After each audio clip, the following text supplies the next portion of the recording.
Well बाबा लोग कैसे हो। तो सभी के दिमाग को एक सवाल बार बार परेशान कर रहा होगा कि वेक्ना जैसा सुपर डुपर पावरफुल एंटिटी जो कहीं भी जाने से किसी के सामने भी आने से नहीं डरता है, इवन अब तो वेक्ना इतना पावरफुल हो चुका है, वो मैक्स के पीछे पीछे केव में जाने से क्यों डर रहा है। तो क्या है राज केव का, कौन सी चीज वेक्ना को हॉन्ट करती है उस केव सिस्टम में जाने से और उसे रोक रही है वहां आने से। चलो ढूंढते हैं कुछ जवाब, क्योंकि मेरे पास सॉलिड लूप होल लगा है इस प्लॉट को लेकर जो हेल्प कर सकता है फ्यूचर स्टोरी के इस जाइगेंटिक मेजर प्लॉट को समझने के लिए।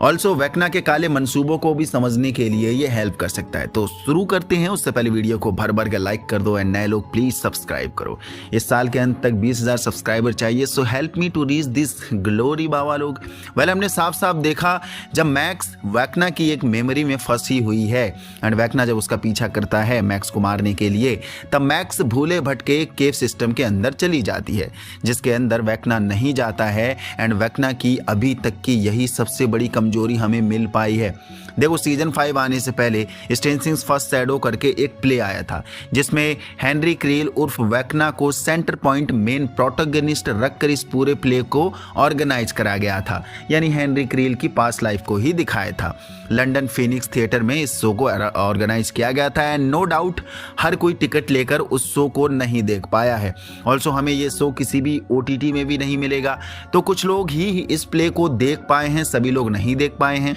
देखो प्ले में हमें पता चला है कि क्यों हेनरी क्रील केव में नहीं जा रहा है, क्योंकि प्ले के एक पार्ट में ही बताया गया है जब हेनरी क्रील हॉकिंस आने से पहले नेवाडा में रहता था अपनी फैमिली के साथ, तब यूजुअली वो इन केव सिस्टम के पास खेलता रहता था एंड एक दिन ऐसा होता है जब हेनरी क्रील इस केव में आकर 12 घंटे के लिए गायब हो गया था एंड यहाँ माना जाता है कि वो डायमेंशन X में पहुंच गया था एंड ये शॉर्ट टाइम जर्नी फिर हेनरी के लिए काफ़ी हॉन्टफुल रहती है एंड देन उसके बाद हेनरी एक साइलेंट किड बन के रहने लगा था जो कि एबनॉर्मल एक्टिविटीज़ भी करने लगा था। चलो थोड़ा और डिटेल में बात करते हैं शुरू से कि ये सब स्टार्ट कैसे हुआ, तब थोड़ा और अच्छे से समझ में आएगी ये बात। फर्स्ट शैडो ये शो होल्ड करता है टाइमलाइन 1959 के आसपास की, लेकिन उससे पहले 16 साल पहले फ्लैशबैक में दिखाया जाता है डॉक्टर ब्रीनर के फादर एक मिलिट्री टीम को लेकर एक रिसर्च पार्टी को लेकर प्रोजेक्ट रेनबो के तहत एक मिशन में जाते हैं जहां डॉक्टर ब्रीनर का शिप गलती से डायमेंशन X में चला गया था। डेमोगॉर्गन्स आते हैं, सभी सोल्जर्स को मार देते हैं, लेकिन ब्रीनर के फादर बच गया था एंड यही ट्रेजेडी होती है। ब्रीनर के फादर के अंदर माइंड फ्लेयर के कुछ पार्टिकल्स आ जाते हैं जिसके कुछ दिन बाद ब्रीनर का फादर मारा जाता है, लेकिन मरने से पहले वो अपने बेटे को डॉक्टर ब्रीनर को जरूर मिलता है और उसे सब कुछ बता देता है कि उस जर्नी में क्या क्या हुआ था, वो डायमेंशन X में कैसे गया और वहां के क्रिएचर्स के बारे में भी। ऑल्सो माइंड फ्लेयर के जो भी पार्टिकल्स ब्रीनर के बाप के ब्लड में आ गए थे, उसके शरीर के अंदर आ गए थे, उन्हें एक्सट्रैक्ट करके निकाल लिया गया था उन पार्टिकल्स को, यानी माइंड फ्लेयर के पार्टिकल्स को। देन उसके बाद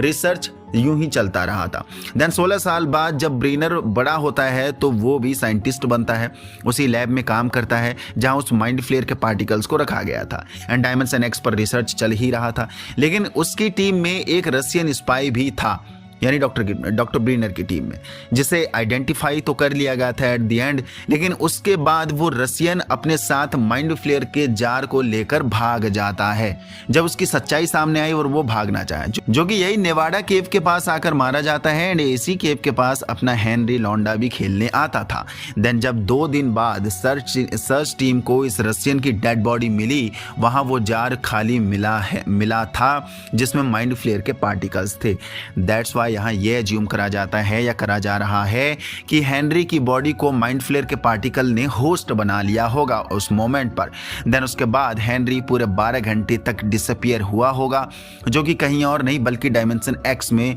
चला गया होगा एक्सीडेंटली। एंड डायमेंशन X एक बच्चे के लिए वहां जाना, वहां के डेडलिएस्ट क्रिएचर्स को अपने सामने देखना, उनसे कन्फ्रंट करना कितना हॉन्टफुल होगा वो एक बच्चे के हिसाब से हम एज्यूम कर सकते हैं। वहां जरूर हेनरी पर जानलेवा हमला हुए होंगे, एक नहीं मल्टीपल्स। एंड जैसे तैसे हेनरी अपनी जान बचाकर उस डायमेंशन एक्स से बाहर निकला होगा। दैट्स वाई चाइल्डहुड की ये भयानक मेमोरी हेनरी को उस केव में आने के लिए मना करती होगी या रोकती होगी, क्योंकि उसके लिए वो मोमेंट एक हॉन्टफुल टेरिफाइंग नाइटमेयर से कम नहीं होगा, जो जब भी डीपली जाने के बाद, डीपली क्लोज होने के बाद उसे हॉन्ट करता होगा। देन जब हेनरी हॉकिंस में अपनी फैमिली के साथ शिफ्ट हुआ, उसके बाद वो एबनॉर्मल एक्टिविटीज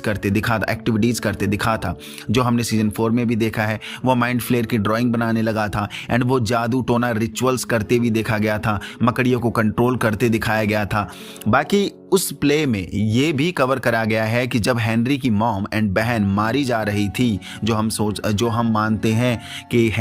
वेक्ना ने ही उन्हें मारा है, तब उसके पीछे डायरेक्टली हेनरी क्रिल का हाथ नहीं था, वो देखने में आया है, जबकि वो तो वॉइड में बैठा था। मीन्स ऐसा प्रिटेंड हुआ कि हेनरी ने नहीं किसी और ने मारा है, क्योंकि जैसे ही उसकी मॉम मरी थी तब प्ले में उस फैमिली के ऊपर माइंड फ्लेयर की सेप बनी थी एंड हेनरी डरा सहमा एक कोने में वॉइड में बैठा देखने को मिला था। देन उसके बाद हेनरी को डॉक्टर ब्रीनर उठा ले गया था एंड डॉक्टर ब्रीनर ने जब हेनरी का ब्लड सैंपल लिया, वो समझ गया कि हेनरी का ब्लड काफ़ी यूनिक है, क्योंकि ब्रीनर को भी पता चल गया था हेनरी के अंदर कुछ सुपर ह्यूमन पावर्स आ गई हैं। डॉक्टर ब्रीनर जिस mind flayer particles and dimension X पर काम कर रहा था नेवाडा में, हेनरी के थ्रू दोबारा उसे सब कुछ मिल गया यहाँ हॉकिंस में। वो समटाइम हेनरी को फोर्स करता था पोर्टल्स को ओपन करने के लिए, यानी अपसाइड डाउन के या फिर डायमेंशन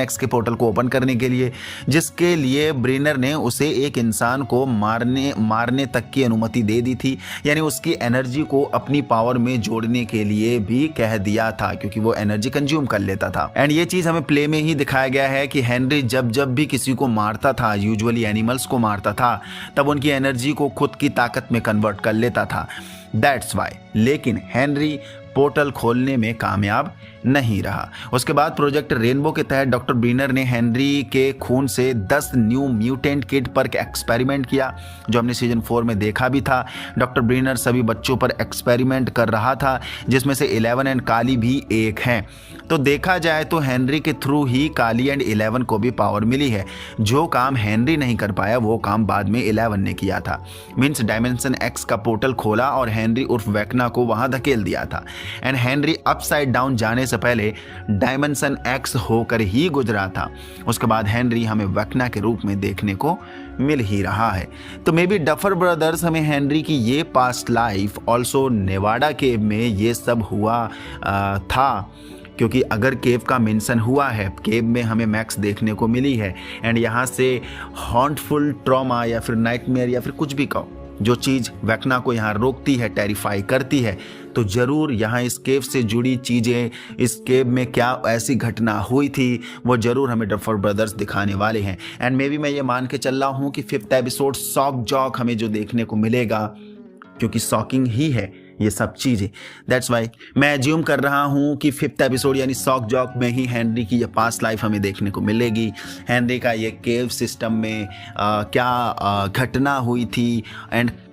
क्या ऐसा हॉन्टफुल उसके साथ हुआ है, टेरिफाइंग उसके साथ हुआ है, वो सब यहाँ डिटेल में पता चलेगा हमें, जो कि मे बी शो से ही रिलेटेड ये जो बातें हमने भी डिस्कस करी है, यही सब हमें एक अच्छे विजन के साथ देखने को मिलेगा एंड इससे ज़्यादा भी देखने को मिलेगा। क्योंकि 12 घंटे के लिए जब हेनरी क्रिल गायब हुआ तो नोबडी नोज कि आखिर उसने क्या क्या देखा है डायमेंशन एक्स में, एंड डायमेंशन एक्स किस हद तक हॉन्टफुल है, टेरिफाइंग है, वो सब भी हमें शायद यहाँ से पता चल जाएगा। तो सवाल अब ये आता है कि वेक्ना जो काम कर रहा है, वेक्ना जो बार बार बोलते नजर आ रहा है कि मुझे अपना मंसूबा पूरा करना है, पहले विल बायर्स के थ्रू कर रहा था, अब वो 12 बच्चों को ले जा रहा है, तो कहीं वो डायमेंशन एक्स के लिए ही तो खुद को प्रिपेयर नहीं कर रहा है। मे बी ये बात जो बहुत समय से बहुत कमेंट भी आ रहे हैं कि वेक्ना से भी पावरफुल कोई और होने वाला है, मेन विलन वेक्ना नहीं कोई और होने वाला है,